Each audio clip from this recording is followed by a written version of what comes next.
And welcome back again to my channel. Today we're going to do something a little bit different.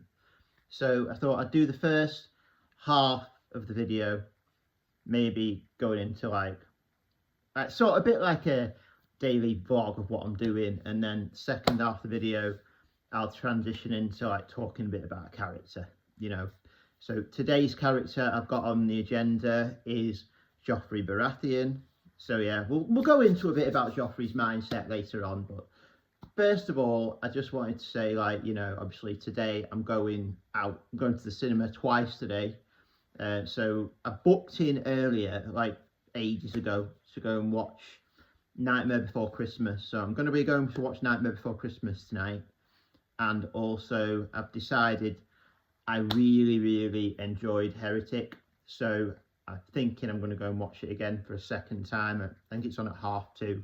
So yeah, so realistically, it's just a bit about, what I'm going to be getting up to today, and that's about it. So yeah, I mean, obviously, I've done a review of the Heretic from the first time I saw it, but I would just say it again, if you are thinking of going to the cinema and you're looking for a film to watch, Heretic definitely is a very good watch. Hugh Grant is absolutely sensational in it, but what I will say is, it just is great at building tension. Tension is what this film is about. It is a horror, but it's more suspenseful. So you go in watching it, and you're just watching the story slowly build and slowly build. It's building from the very first scene in that movie. The tension starts building. You sort of see the two characters, what they're like with each other and how they differ and stuff like that, the two girls, and then you sort of see when they meet Hugh Grant, his character Mr. Reed, how they differ and how he uses sort of psychological manipulation on them. It's brilliant. I won't give too much away, but it is brilliant. It is. I highly enjoyed it anyway, and I've watched other reviewers. Most of the other reviewers that I've seen who have seen it, they've all said the same thing. They've all said and praised it for how good it is, especially Hugh Grant's performance in it. I mean, the two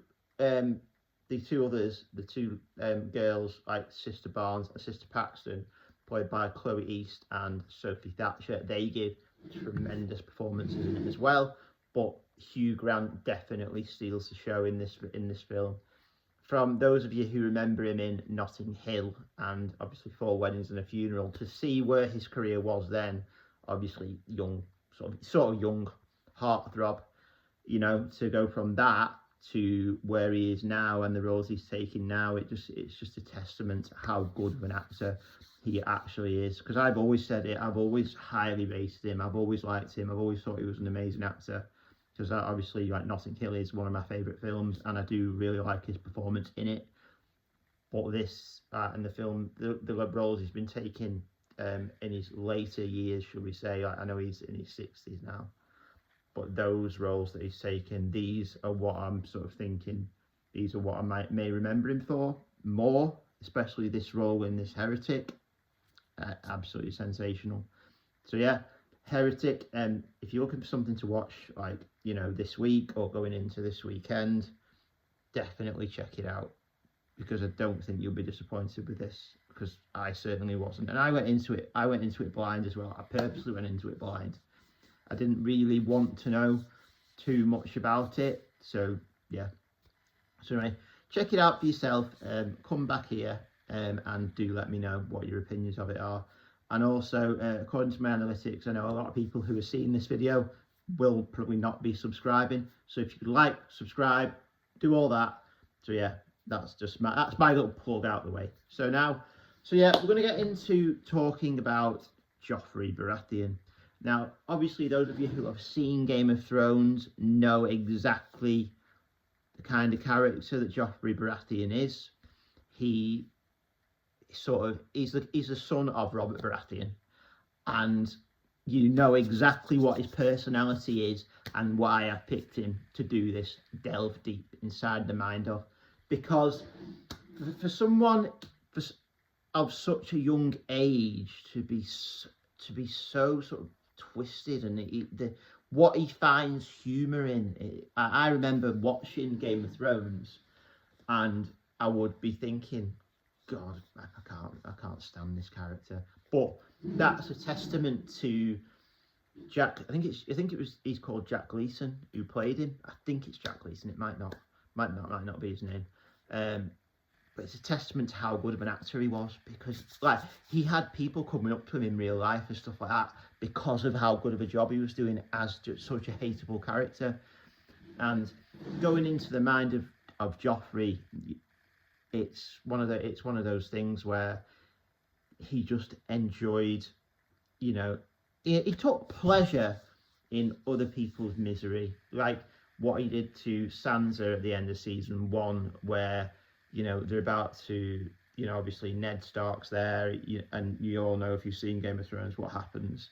Ned Stark's there, and he goes like, "Bring me his head," and it's just like that, for someone so young to be that twisted, and obviously warped with power through being made the king and wanting to show his authority and stuff like that. That character, when you see him, when you first meet him, to where he meets his end, it's you are happy. Like, I remember, because obviously my uncle like had read the books before me, and he was always saying that, you know, just wait for it, see what happens, because, you know, obviously like I was a lot younger, and I'd be asking, "Oh, go on, what happens?" You know, and he'd be like, just wait, you'll get the payoff, but just wait. And when what happened to Joffrey actually happened, you're like, oh my God, like, yeah. Obviously, it's not as grandiose as like the Red Wedding, but that Red Wedding still makes me think, you know, if they'd have just gone to season 7, and that would have been it. But obviously, what happened towards the end, you know, I don't really like the end, and not a lot of people like the Game of Thrones ending, but we'll leave it there. So yeah, so you first meet Joffrey, obviously at the start